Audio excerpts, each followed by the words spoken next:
My name is Alyssa Monroe. I am 29.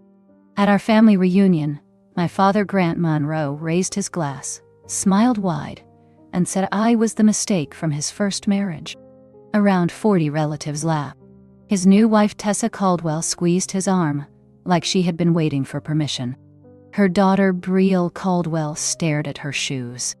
I stood there with a glass of water, wearing the same smile I had practiced for 22 years. But that night something shifted, because I had something on my phone, something I had carried for 3 months, and something I never planned to use, until he made it impossible not to. What I showed them did not just embarrass my father. It cracked the story he had sold this family for a decade, and Tessa never saw it coming. Before I go on, take a moment to support this story, if it feels familiar. Leave a comment with your location and local time, so I know where you are listening from. Now let me take you back 6 months, to the moment a text message landed on the wrong phone. My parents divorced when I was 7. I still remember the morning my father left, because he did not take his coffee mug from the counter. My mother washed it, dried it, and put it in a box. She never spoke badly about him, not once. Grant remarried 2 years later. Tessa Caldwell. She was younger, polished, and she smiled at me like people smile at someone else's luggage, polite, brief, and hoping it will be moved soon. She had a daughter from a previous relationship. Betrayal had blonde hair, quiet eyes, and she was about 2 years younger than me. Within 6 months, Betrayal had my bedroom at my father's house. Tessa said it made more sense. Betrayal was there full time, and I only visited on weekends. Then the weekends got shorter. Tessa would call my mother on Friday afternoons and say Grant is exhausted, maybe next week. Next week became next month. Next month became holidays only. I still tried. Every birthday I called. Every Christmas I showed up with a gift, wrapped, like good manners could earn me a place. Then, one afternoon, my phone buzzed with a message that was not meant for me, and the sender did not realize I still had the number. 2 weeks after my grandmother Marilyn Monroe invited me to the reunion, I was packing for a shift when my phone buzzed. The number was unknown, and I almost ignored it. Emergency room nurses get spam calls often, but I opened the message anyway. "Hey babe," Tessa said, "Grant is going to do the family thing again, this summer. Are you coming to watch the show?" I read it 3 times, and my throat went dry. Tessa, the family thing, the show. The message was not meant for me. A man, based on the tone, had the wrong number. Or he had what used to be my number, the one I gave up at 18. Tessa took it over when I switched plans. I stared at that text for 11 minutes, then I took a screenshot. I did not reply, and I did not block him. I saved it, and set my phone face down on the nightstand. For 2 weeks, I told myself it was nothing. Maybe it was an inside joke. Maybe the show was just a barbecue theme, and I was reading too much into it. Then the second message came, from the same number. No words this time, only a photo. Tessa sat at a restaurant I did not recognize, a man across from her. Their hands were linked over a basket of bread, his thumb tracing her knuckle. She was laughing with her head tilted back, the way people laugh when they forget anyone might be watching. The man was not my father. Under the photo, the message said he missed her already, and that Tuesday could not come soon enough. My stomach dropped, and I sat on my bathroom floor for a long time. Not because I cared about their marriage, but because I understood the mechanics. This man had my old number saved under Tessa name, and he was texting her by accident, which meant she was hiding him where Grant would never look. I saved the photo, saved the text, and put them in a folder labeled insurance. I locked it with a passcode. Over the next few weeks, more messages slipped through. A selfie in a hotel bathroom, a voice note I did not play, and one more text that made it clear. Logan misses his Tessa. Now I had a name, Logan Price, and I had proof I never asked for. A month before the reunion, I drove to Richmond to see my mother, Linda Porter. She went back to her maiden name, the day the divorce was final. We sat in her kitchen, with the same yellow curtains and the same worn table. She made chamomile tea the way she always did, too much honey, and no patience to let it cool. "I need to tell you something," she said, "and you need to hear it without getting upset." I set down my mug and waited. "Marilyn Monroe called me last week. She let something slip. Grant has been talking to a lawyer about updating his estate documents. He is planning to leave everything to Betrayal," my mother said. "The savings account, the property share from Maryland Trust, all of it. Your name is not in any of it." I told her I did not care about money, and I meant it. She shook her head, and her voice did not move. "It is not about money, honey. He is erasing you on paper, and if he does it now, it becomes the version everyone accepts." If I stayed silent and smiled through another dinner, the reunion would turn into a coronation. Betrayal as the heir, Tessa as the matriarch in waiting, and me as the footnote no one bothered to read. "You cannot make someone love you," my mother said, "but you can stop letting them hurt you." I drove home with the windows down, the air warm and heavy. The money was not what kept me awake. It was one question: if Grant chose Betrayal, did he even know who she really was? A few days later, I was scrolling the messages from Logan's phone number, trying to decide if I should tell someone. Then I found the exchange that changed everything. Logan asked if Betrayal knew about them. Tessa replied that she did not know, and she never would. "Grant thinks she is mine. That is all that matters." I read it 4 times, and my hands shook. The story Tessa sold this family was a lie.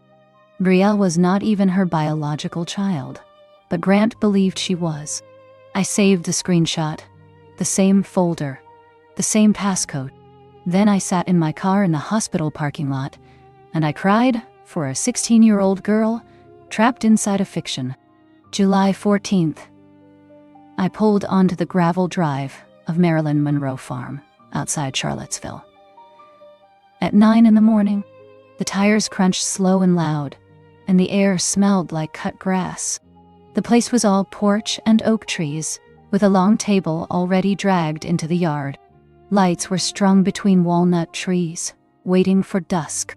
Marilyn sat in a wicker chair with sweet tea in her hand. "You are early," she said. "You told me to bring my appetite," I said, "so I came to earn it." She smiled, and I helped her carry platters to the table. We spread a checkered cloth, set out mason jars with wild flowers, and laid down 40-place settings. At one point, she caught my wrist. Her grip was softer than it used to be, but her eyes were not. "Whatever happens today, you hold your head up." I nodded and kept working. Around noon, cars began arriving. Uncles I had not seen in years, cousins with new babies, and Great Aunt Lorraine with corn pudding and opinions to match. At 1:15, a black Lexus rolled in. Tessa Caldwell stepped out first, floral dress, oversized sunglasses, hair done like she had a camera on her. Betrayal followed in a white sundress, and Grant came last, straightening his collar. One hand rested on Tessa's back, the other on Betrayal's shoulder. He passed me on the porch without stopping. A glance, a nod, and 2 words: "Oh, you came." No hug, no warmth, and everyone heard it. Tessa worked the crowd like she was running a fundraiser. Every handshake had a purpose, and every compliment pointed somewhere. She introduced Betrayal to Uncle Daniel, top of her class, thinking about law school, and she steered the conversation away before anyone asked questions. Betrayal smiled on cue, a careful smile that stopped at her mouth. When Great Aunt Lorraine turned to me and asked what I was doing these days, Tessa answered before I could. "She is a nurse. Night shifts, I think." "Bless her heart," she added with a hand on her chest. I poured myself a glass of water and said nothing. Later, when the plates were cleared, Grant stood, lifted his glass, and the yard went quiet. My father cleared his throat, and the yard leaned toward him. He spoke about family first, then loyalty, then legacy, like a sermon. He was good at warmth when an audience was watching. He placed his hand on Betrayal's shoulder, and the relatives smiled back at him. He said he wanted to introduce his real daughter, and Brielle stood up, cheeks pink, eyes still lowered. Grant listed her achievements: honor roll, student council, volunteer hours, all polished into medals. People clapped. Tessa pressed her fingers to her collarbone and pretended she might cry. Then Uncle Daniel asked, calmly, "What about Alyssa?" Grant turned toward me. "The way you look at a receipt you forgot to toss."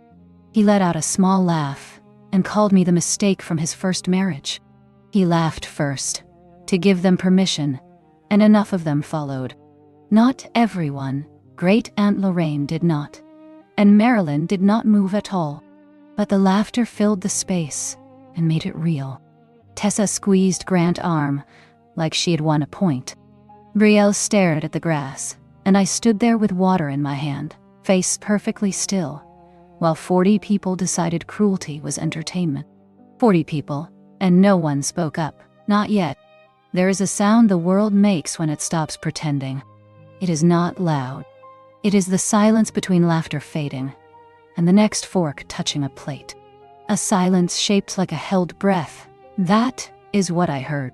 The string lights blinked on. Dusk arrived without asking permission. Citronella, candles threw shadows that wobbled in the breeze. Someone refilled a glass. Someone praised the peach cobbler, and the evening kept going. Inside me, something held back for 22 years began to crack. My phone sat in my pocket, heavy against my thigh. 3 months of screenshots locked away. A folder I had labeled insurance. I looked at Brielle again, 16 and quiet, picking at a biscuit. She had not asked for this story. She was not the villain. She was a prop, dressed and positioned, to make Grant's life look clean. Across the table, Marilyn watched me, sharp eyes like lit windows. She gave the smallest nod, not telling me to strike, only telling me she was there. I touched the edge of my phone and left it where it was, for one more moment. I walked away from the table and stopped near the hydrangeas by the fence. I pretended to admire the flowers, because that was easier than breathing. I was telling myself I was fine, when a voice cut through the hum behind me. Aunt Colleen Brennan, my father's sister, did not do soft landings. "That was disgusting," she said, and she said it like an opening statement. I told her I was okay, and she shook her head once. "No, you are not, and you should not have to be." Colleen crossed her arms and looked me over like evidence. She was 48, about 5'3", with linen trousers and reading glasses on a chain. Years ago, she made a real estate developer cry in a deposition, and she never apologized for it. She asked if my father had told me he wanted her to revise his estate plan. I said my mother mentioned it. Colleen's jaw tightened, and she stared past me, toward the table. "I refused him," she said. Something in Tessa's paperwork did not add up. Dates did not match, and a custody document referenced a county I could not verify. I kept my face neutral, because I had practiced neutrality for decades. "What does that mean?" I asked. "It means I told Grant to get everything independently verified before I touched a thing. He said I was being difficult, and then he hired someone else." Colleen leaned closer and lowered her voice. "Alyssa, if you know anything about that woman, now is the time to decide what you will do with it." I met her eyes, and my stomach rolled. I did not know what I knew yet, and that was the truth. I had screenshots, I had a name, Logan Price, and I had messages that sounded like betrayal. But I did not have a court file, and I did not have a plan. Colleen exhaled through her nose, then nodded once. "I do not take sides," she said, "but I hate lies." She walked back toward the yard, shoulders squared, like she was returning to a fight she expected to win. I stayed by the hydrangeas another minute and felt my phone pull at my pocket like a weight. The peace I had kept was not peace at all. It was me, shrinking, one polite smile at a time. I went inside to help Marilyn clear the dessert plates, because my hands needed work. The kitchen was warm, smelling like peach cobbler and dish soap. I stood at the sink, water running, when the screen door closed behind me. Tessa Caldwell. She leaned against the counter, arms folded, the posture of someone claiming a room. "You should leave before the bonfire," she said, quiet and almost gentle. It was the kind of threat that hides inside good manners. I told her Marilyn invited me. Tessa tilted her head and kept her voice calm. "His mother is 81, Alyssa. She will not be here forever." She let the sentence hang, so it could do its job. "And when she is gone, you will not have a reason to come back." I turned off the faucet, dried my hands slowly, and finally looked at her. For years I told myself she was careless, because careless people win without trying. Standing 3 feet from her polished smile, I understood I was wrong. This was not carelessness. This was architecture. Every missed invitation, every last-minute cancellation, every bless her heart in the yard. It was a brick. A wall built between me and my own family, year after year, with Tessa as the builder, and Grant as the man who never asked to see the blueprint. Tessa watched my face, like she was waiting for me to flinch. She did not know about my folder. She did not know that a stranger's message had landed in my lap, and that I had been carrying it like a match. She assumed I would swallow it, like I always had. I kept my voice steady and asked if she was finished. Her eyes narrowed, just a fraction. Then she smiled again. "Enjoy the evening," she said, and walked out like she owned the air. I stood alone in the kitchen, listening to laughter outside, and feeling my phone press against my leg. I had come to eat peach cobbler and be polite. Instead, I was standing at a crossroads. I could leave, like I had left before, or I could stop letting them write my name into the margins, and finally speak it out loud. The bonfire was my father's idea, because he loved a stage. Someone dragged the Adirondack chairs into a half circle, and the flames snapped in the dark. Fireflies floated above the smoke, and the night could have been beautiful. My father, Grant Monroe, stood again, bourbon in hand, smiling like he was about to bless us. He said he wanted to make something official, and the chatter died. Riel Caldwell would be taking the Monroe name legally, he said, and he had already filed the paperwork. A few relatives nodded, because they did not understand what they applauded. Tessa Caldwell smoothed Brielle hair, like she was arranging a display. Grant said Brielle was the daughter he was always meant to have. He said it like a deed transfer, simple and final. Then he turned, slow and deliberate, and looked at me. He said he wished me the best, with practiced sincerity. Then he said I was never really part of this family. The fire popped, a log shifted, and nobody spoke. Uncle Daniel studied his shoes. Cousin Ryan stared into the flames. Great Aunt Lorraine gripped her chair arm and did not blink. Tessa smiled behind Grant, her hand resting on Brielle's knee. It was the smile of a chess player. 3 moves from checkmate. My grandmother, Marilyn Monroe, did not come down at first. Her hip was bothering her. Still, I could see the porch light on, and I knew she watched. Brielle surprised me, because guilt crossed her face. She murmured that maybe he should not, and Grant did not look at her. He patted her hand and told her to stay, like training a pet. Brielle sank back, 16 years old, dressed in white, and disappearing. I recognized the shape of it, because she was me in a different costume. Grant did not have daughters. He had casting choices. Great Aunt Lorraine cleared her throat and said I was his blood. Grant answered that blood did not make family, choice did. He had no idea how badly that sentence would age. Then the screen door opened, and Marilyn stepped onto the porch. She held her cane, and 81 years of authority. Marilyn Monroe stopped at the top stair and said my father's full name, Grant Monroe. She told him she did not raise him to disown his own child. At her table, Grant tried to brush it off, but Marilyn said this was exactly the time. She said he chose this stage so he should stand on it. Tessa leaned forward and suggested Marilyn sit down, and Marilyn stared at her like she could strip paint. The yard went silent, not polite silence, real silence, heavy on the chest.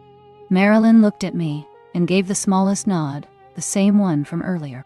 Something inside me unlocked. Not rage, not revenge, just permission to stop shrinking. I stood up slowly, smoothed the front of my blouse, and held my water glass steady. I did not plan a speech, but every word was ready. I said that since we were introducing ourselves, I would take a turn.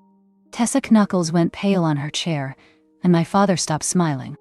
I said my name was Alyssa Monroe, that I was 29, and that I worked as an emergency room nurse at Memorial General. I said I worked 60-hour weeks, and I had held strangers' hands at the end. I said I came to every reunion I was invited to, called on every birthday, and sent Christmas gifts never acknowledged. I said I drove 3 hours each way today because my grandmother asked me. Then I looked at my father and said that tonight he called me a mistake in front of 40 relatives. I said he introduced Betrayal as his real daughter and told all of you I was an error he made 29 years ago. I paused and said I could leave because I had left before. Then I said I had a question, not for my father. I turned to Tessa and asked if she wanted to tell them, or if I should. 7 words, and the fire seemed to hush. Tessa recovered fast and said she had no idea what I was talking about. She gave a small confused laugh, meant to make me look unstable. I reached into my pocket and took out my phone, with no flourish, just a screen in my hand. I said that 3 months earlier, I received a text meant for Tessa Caldwell. It came from a man named Logan Price, using the number tied to my old phone line. I did not read it like theater. I just turned the screen toward Aunt Colleen Brennan. She was sitting a few chairs to my left, close to the firelight. Colleen took the phone, read, and her face stayed still until it did not. Her jaw tightened, and she let out a slow breath. She told Grant he needed to see it, in the calm voice she used at work. Grant scoffed and asked if this was an ambush, and Colleen told him to look. He took the phone, and I watched his eyes move across the screen. Left to right, then stop. His bourbon glass tipped slightly, and a drop slid down the side. Tessa stood up fast and said it was fake, that I fabricated it. The words sounded heavy in her mouth, and her hands were shaking. I said the number was still active, and he could call Logan right now. Grant looked at me, then at Tessa, then back at the phone. The bonfire cracked, sparks rose, and nobody moved. When Grant spoke again, his voice was low, like a man choosing between fury and collapse. He asked who Logan was. Tessa did not answer. She turned to the family instead, tears forming on cue. Arms open like she wanted a verdict. She said I was trying to destroy them, that I had always been jealous, and that I resented Betrayal.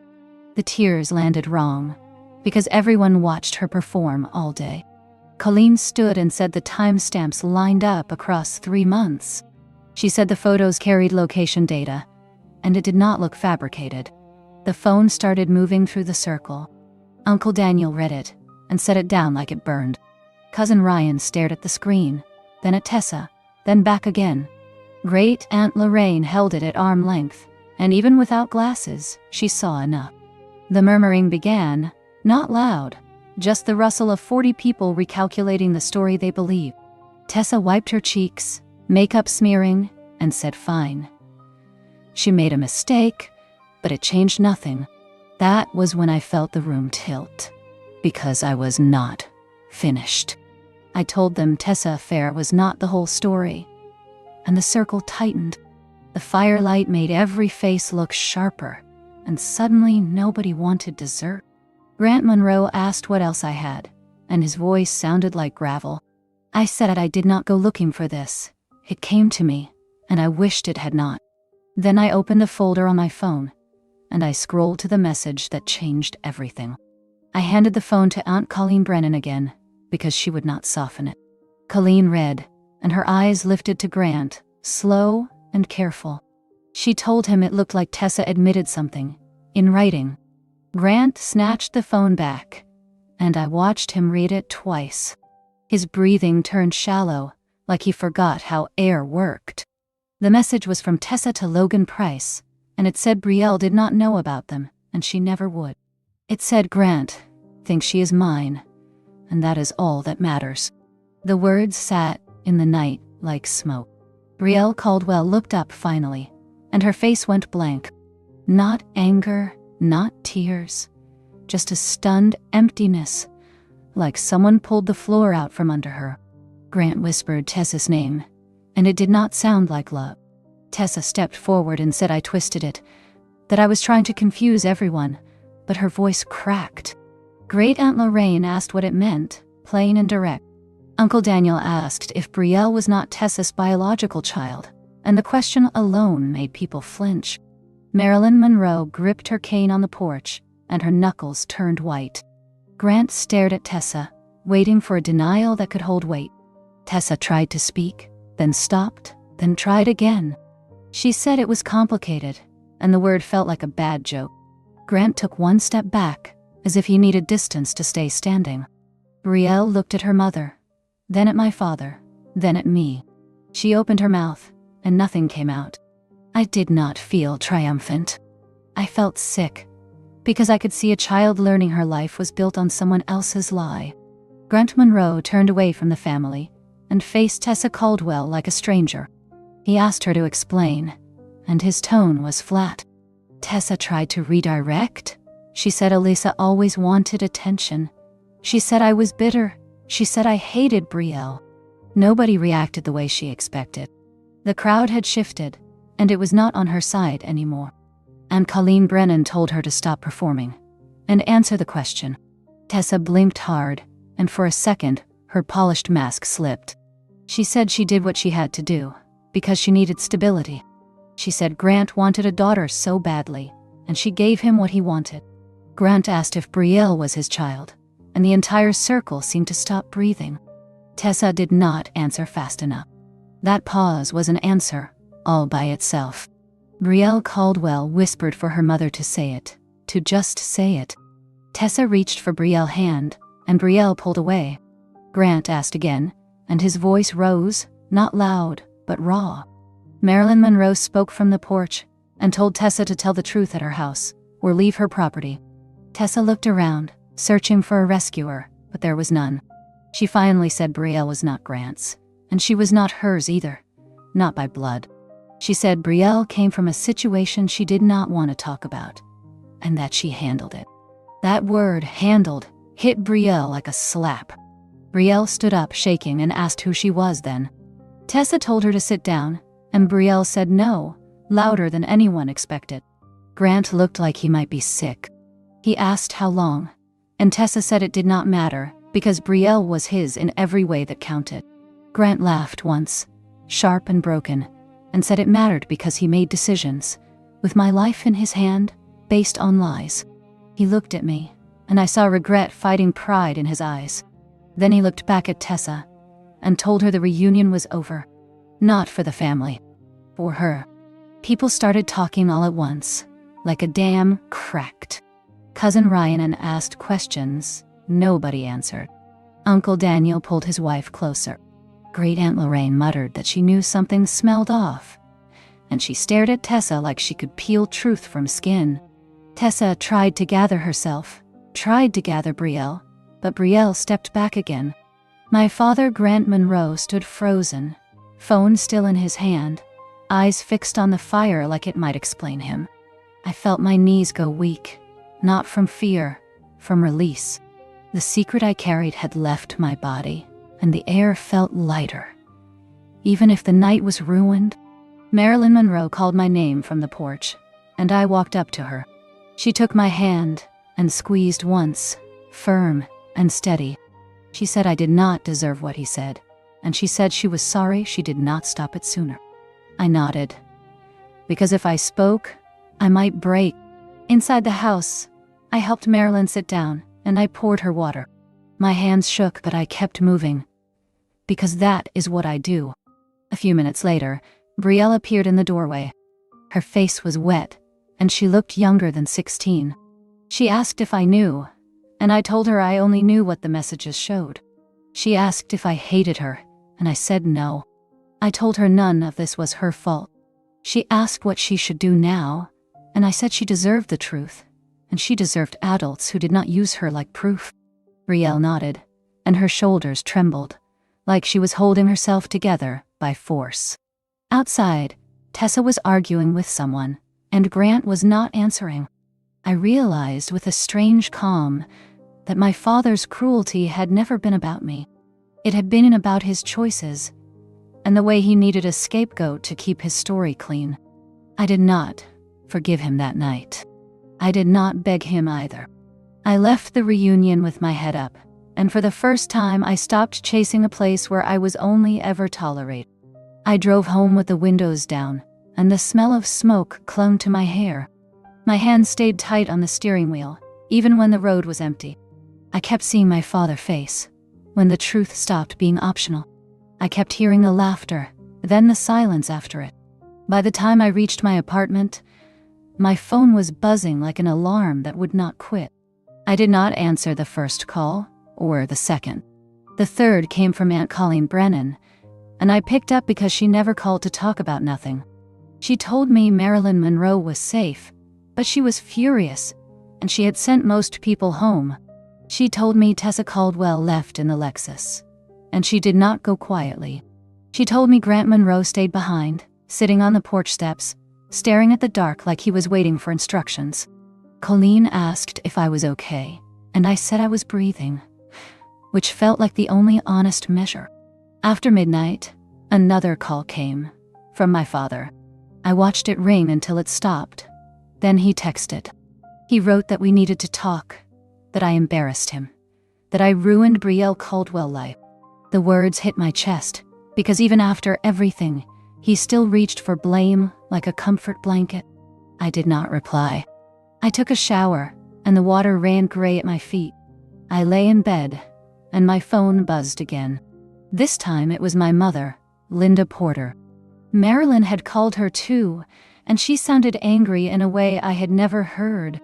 She told me I did not owe anyone silence. She told me I did not owe anyone an apology for telling the truth. She asked if I was safe, and I said yes, but my voice shook. The next morning, I went to work like normal. I moved through the emergency room, charting vitals, hanging fluids, smiling at patients who needed calm. It was strange how life kept going, even when your family story exploded. During lunch, I checked my phone and saw a voicemail from Great Aunt Lorraine. She said she was proud of me, then she said she wanted to know one thing. She wanted to know if Grant was trying to erase me from the estate, because she had heard whispers for months. I stared at the message, and realized the night was not over. It had only moved into daylight.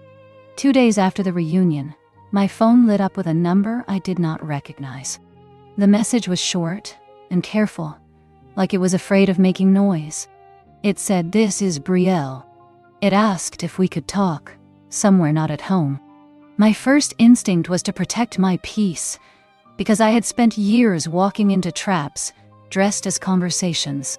But I remembered her face by the bonfire, and the way she pulled away from Tessa Caldwell's hand. So I answered, and I suggested a diner near the hospital, neutral ground, bright lights, no secrets. Brielle arrived 10 minutes early, sitting in a booth with her hands wrapped around a water glass. She looked exhausted, like sleep had stopped working. When I sat down, she stared at the table for a long time, then asked if I hated her. I told her no, and I meant it. I told her she was a kid in a mess built by adults. Brielle nodded once, like she had been holding her breath, and finally let it go.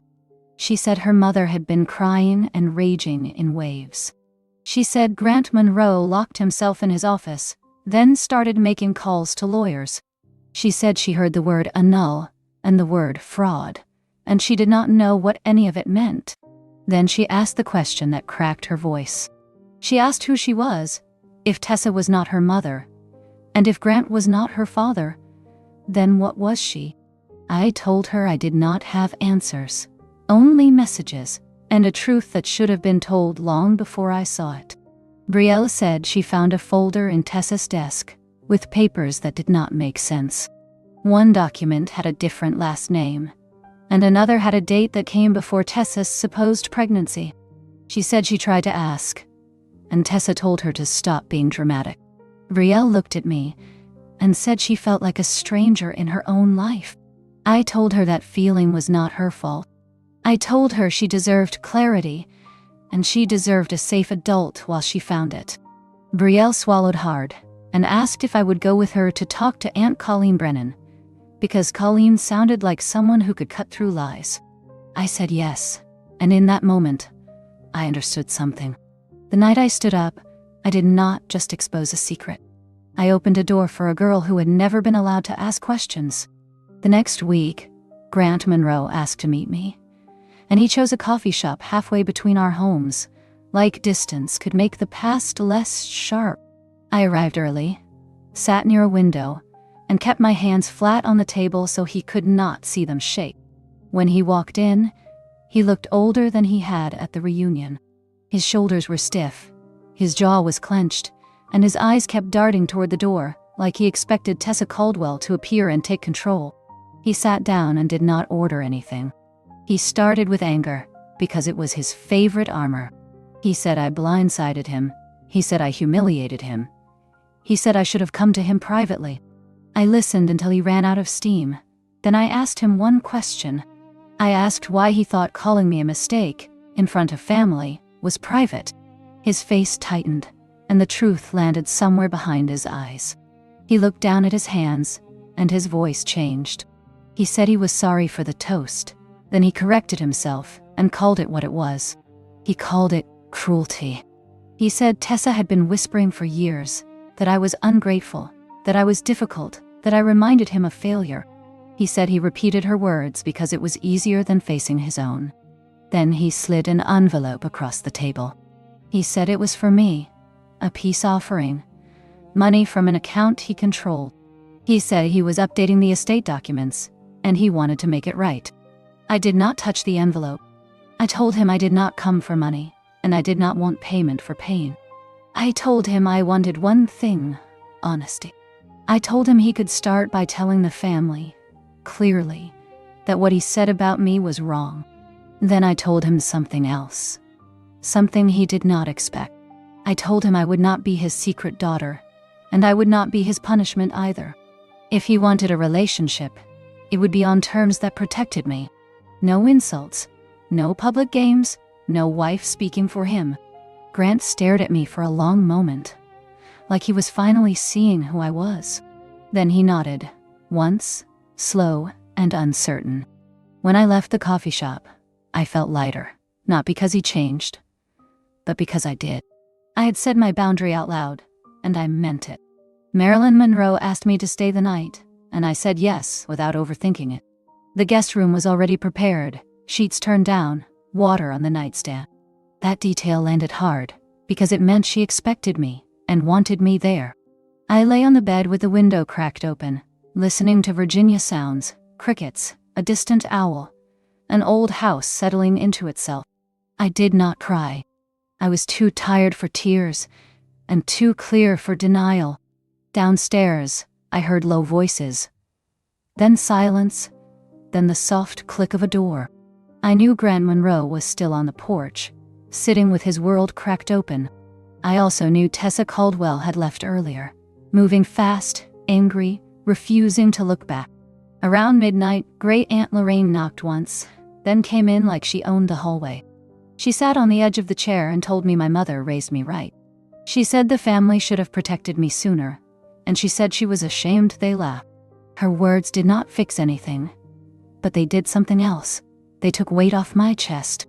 A few minutes later, Aunt Colleen Brennan texted that she was still in town, and that she would handle anything legal that tried to get messy. She told me to keep my screenshots safe, and to keep my voice steady. Marilyn came in last, cane in hand, eyes sharp, and she told me one sentence I will never forget. She said, "You were never the mistake, you were the mirror." After she left, I stared at the ceiling and let that sink in. For years I tried to be smaller, quieter, easier to tolerate. That night proved it would never be enough, not for a man who needed a scapegoat. Outside, the porch light stayed on, a pale circle in the dark.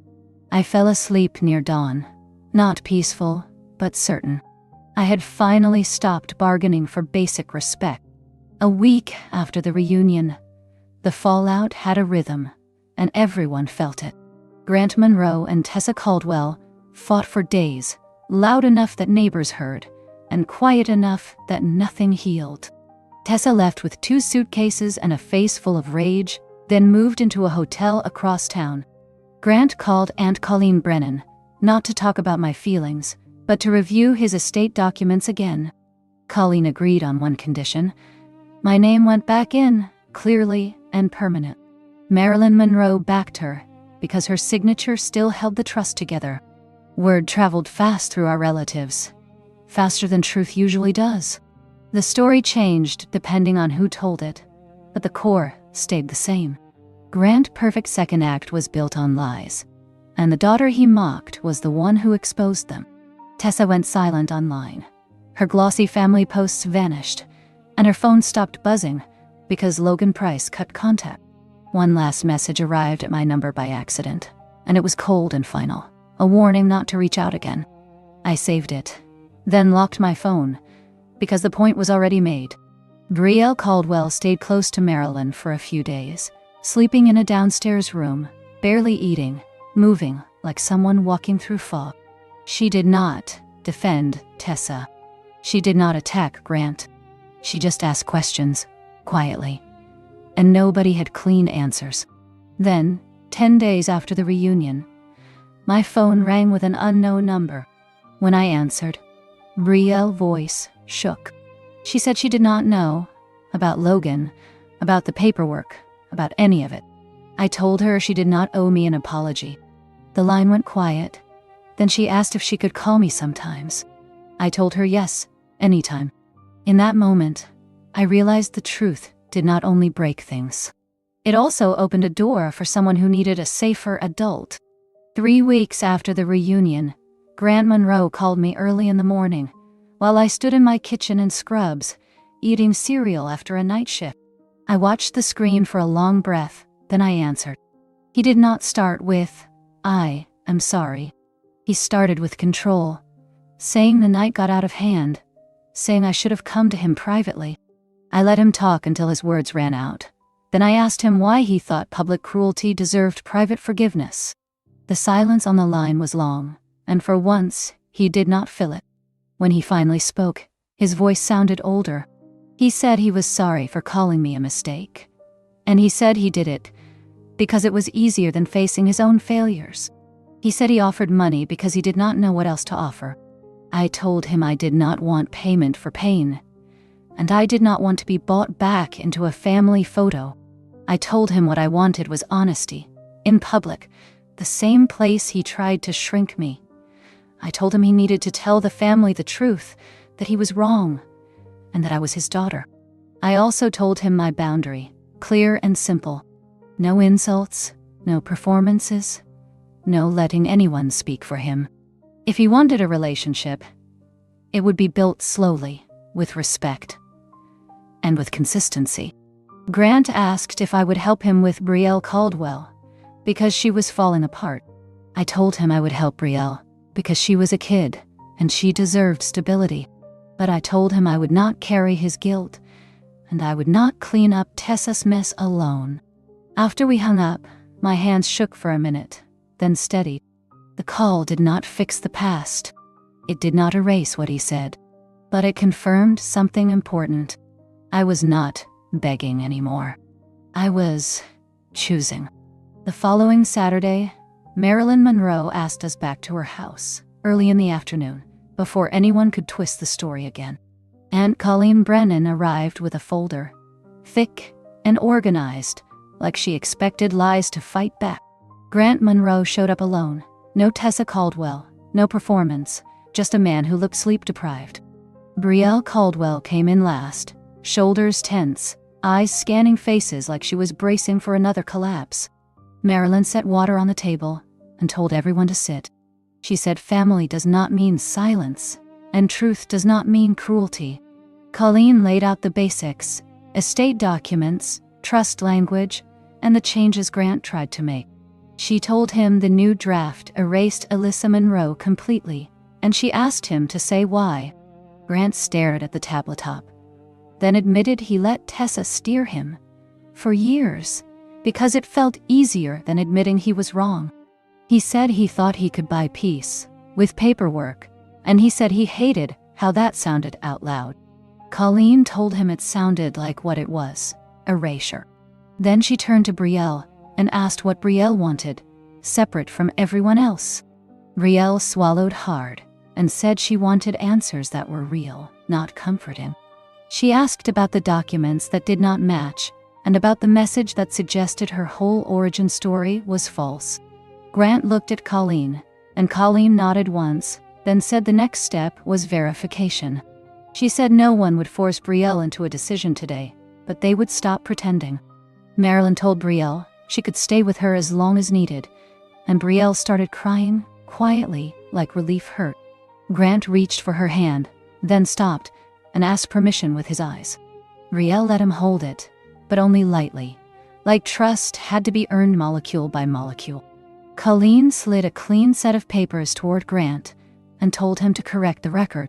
He signed, slowly, putting my name back where it belonged. Then Marilyn looked at him and told him one more thing.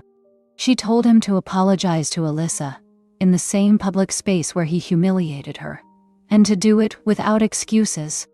2 weeks later, Marilyn Monroe hosted a smaller dinner, only immediate family, and a few relatives who had not laughed. Grant Monroe stood at the end of the table, hands empty, no glass raised, no joke to hide behind. He looked at me, Alyssa Monroe, and he said he was sorry, clearly, in front of everyone. He said he called me a mistake because he was ashamed of his own choices, and he blamed me to stay comfortable. He said he let Tessa Caldwell rewrite his life, and he let her rewrite mine too. He did not ask me to forgive him, and that mattered. He said he was filing to separate his finances, and he was following Colleen rules, not his pride. Brielle Caldwell kept her eyes on her plate, then looked up and said she wanted to find her truth, even if it hurt. Marilyn promised she would help, and Colleen promised she would protect Brielle from anyone using her again. I told Brielle I would be there, as her older sister in life, if she wanted that, and she nodded with a small, exhausted gratitude. After dinner, Grant asked if we could start over, slowly. And I told him there was no start over, only a new start. I said my boundary one more time. No insults, no public games, no woman speaking for him, and no family using me as a joke. Grant agreed, and I told him the next step was consistency, not speeches. When I drove home that night, I realized the reunion did not fix my childhood, and it did not erase the pain. But it did something powerful. It ended the role they wrote for me. I was not the mistake from a first marriage, and I was not a prop in their perfect story. I was a daughter who survived being erased, and a woman who finally spoke. If you are listening and you feel that familiar tightening in your chest, hear this. You do not have to earn basic respect. You can tell the truth, you can set a boundary, and you can walk away from any table that only serves you shame.